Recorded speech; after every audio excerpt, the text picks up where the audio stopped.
मैं अपने माँ बाप की इकलौती बेटी थी और बहुत ही ज्यादा खूबसूरत थी।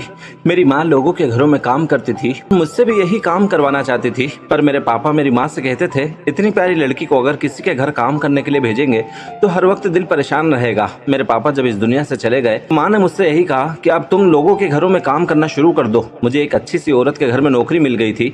मैं दिन रात वहीं पर रहती थी। वो औरत मेरा बहुत ख्याल रखती थी। जब भी उनके घर पर कोई आता था तो मुझे देख कर पूछता था, क्या ये तुम्हारी कोई रिश्तेदार है? क्योंकि मैं शक्ल और सूरत की बहुत अच्छी थी, इसलिए कोई अंदाजा नहीं लगा पाता कि मैं इस घर की मामूली सी नौकरानी हूँ। उनका एक बेटा था माधव, जो कि बहुत हैंडसम था। वो मुझे अक्सर देखते रहता था, लेकिन उसने कभी मेरे साथ कोई गलत हरकत नहीं की थी, लेकिन उसकी निगाहें मुझ पर ही रहती थी। एक दिन मालकिन की तबीयत बहुत ज्यादा खराब हो गई और उन्होंने मुझसे कहा कि मैं तुम्हें अपने घर की बहू बनाना चाहती हूँ। ये बात सुनकर मैं हैरान हो गई और फिर सोचा कि शायद बीमारी में आकर उन्होंने इस तरह की बात कर दी होगी, क्योंकि वो काफी समय से बीमार रहती थी। उनका घर बहुत बड़ा और पुराना था। इस तरह के घर तो आजकल दिखते भी नहीं थे और मुझे ऐसे घर बहुत ही ज्यादा पसंद थे।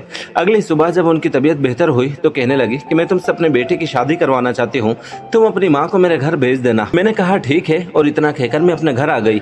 घर आकर ये बात मैंने अपनी माँ को बताई। मैंने अपनी माँ से कहा कि मेरी शादी माधव से करा दो। फिर कुछ दिनों बाद मेरी शादी माधव से हो गई। मेरे पति की नाइट ड्यूटी थी।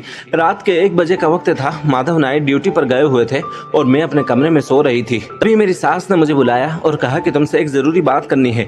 मैं उनके कमरे में चली गई तो उन्होंने एक दीवार से अलमारी को हटाया तो मैंने देखा कि उसके नीचे कुछ खुदाई हुई हुई थी।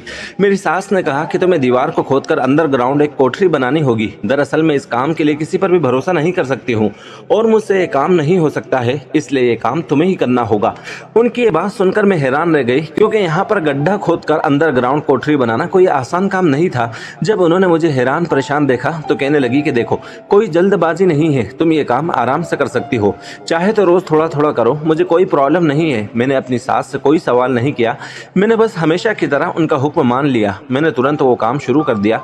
रात के 1 बजे से लेकर सुबह के 5 बजे तक वो काम करती रही। मेरी सास बाहर से आई और उनके हाथ में एक चाय का कप था और उन्होंने मुझसे कहा कि आज के लिए इतना काम काफी है, चाय पी लो। मैंने जैसे ही वो चाय पी, उसके बाद मुझे होश ही नहीं था कि मैं कहाँ हूँ। जब मेरी आंख खुली तो मैं कमरे में एक तरफ सो रही थी। मैंने सुबह 7 बजे उठकर अपनी सास से कहा, मुझे पता ही नहीं चला कि कब मेरी आंख लग गई। वो मुझसे कहने लगी कि नहीं, कोई बात नहीं, मेहनत का काम करोगी तो नींद तो आएगी ही ना, और वैसे भी आज के लिए इतना काम काफी है। वो कहने लगी, तुम अपने कमरे में जाकर आराम से सो जाओ। मेरी सास ने मेरे हाथ पर कुछ पैसे भी रखे। माधव दोपहर में आ गए थे, लेकिन मैंने उनसे ये बात नहीं बताई। लेकिन अब मैं इस काम से बहुत तंग आ गई थी। इस तरह के काम से तो वाकई मेरी सेहत भी बहुत खराब हो रही थी।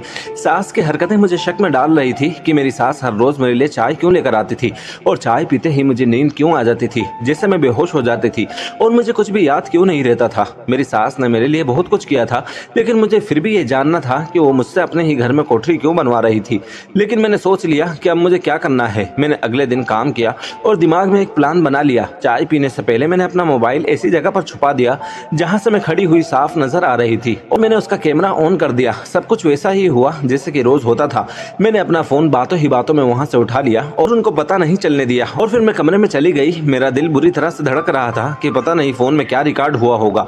मैं अपने कमरे में आ गई और दरवाजा बंद कर लिया। माधव तो वैसे भी घर पर नहीं थे। वीडियो में मैंने देखा कि चाय पीने के बाद मैं चक्कर खाकर जमीन पर गिर गई और मेरी सास मुझे घसीट कर साइड में ले गई।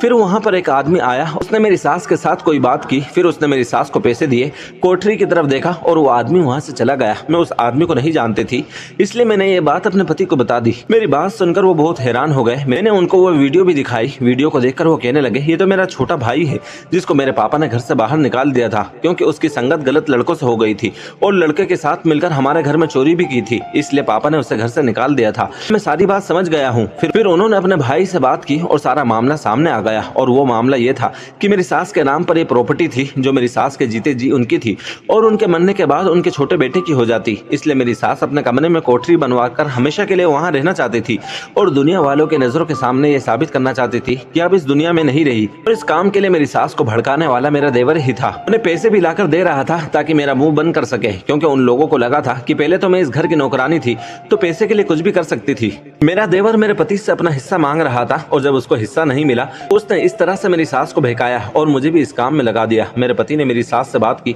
और कहा कि आपने मेरी मासूम बीवी का इस्तेमाल किया और मेरी शादी इसलिए करवाई ताकि उससे ये काम करवा सके, लेकिन बस बहुत हुआ।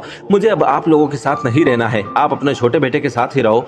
मैं अपनी पत्नी को लेकर दूसरे शहर जा रहा हूँ, मुझे आपकी जमीन जायदाद नहीं चाहिए। अभी मेरी सास फूट फूट कर रोने लगी और कहने लगी, बेटा मुझे माफ कर दो। मेरे पति ने कहा कि आपको मुझसे नहीं बल्कि जिया से माफी मांगनी चाहिए।